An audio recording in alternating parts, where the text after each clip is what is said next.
you're anything like me, you probably watched as the entire healthcare sector went up in flames yesterday. Probably wondered one of three things. If you're a shareholder, you probably watched as all your money evaporated away, wondering why you even got involved in these so-called blue chip healthcare provider stocks in the first place.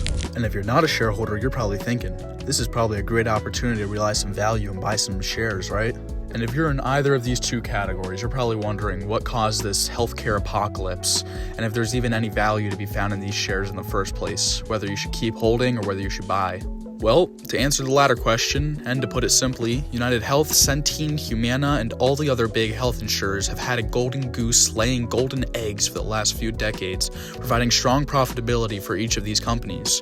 And they slowly become the cornerstones of American healthcare that we all know and love. But yesterday, the Trump administration shattered all those dreams as they completely dunked on all these healthcare providers, as they showed the belief that the healthcare providers were ripping off the government. Which I guess may be true once you think about it. But what does that mean for us investors? Does this provide a great opportunity to make an investment, or should we be running from the hills because these companies are going up in flames? And what does it mean for us shareholders?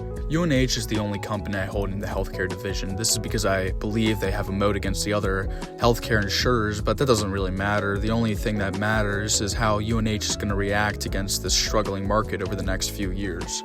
The problem for UNH is they're forecasting their first revenue decline in literal decades. So what does this mean? That UNH is screwed and going to zero?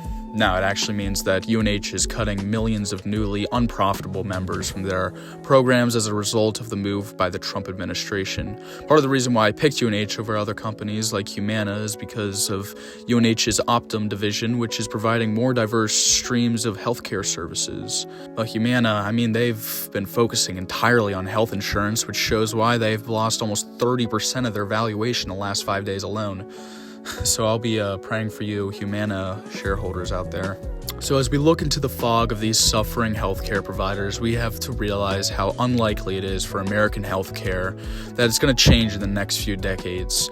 Meaning that if we are looking at what seems to be an undervalued company, you should have a pretty easy time estimating that your investment should be worth more in 10 years than it is today. How much more is unclear, and whether it's going to be worth more than other investments is for you to decide. All I can say is that there are many short-term headwinds coming up for these companies, but if it's always been your dream to buy shares in legacy American healthcare stocks, for whatever reason, I can tell you UNH shares are the cheapest they've been in months. Yeah, months.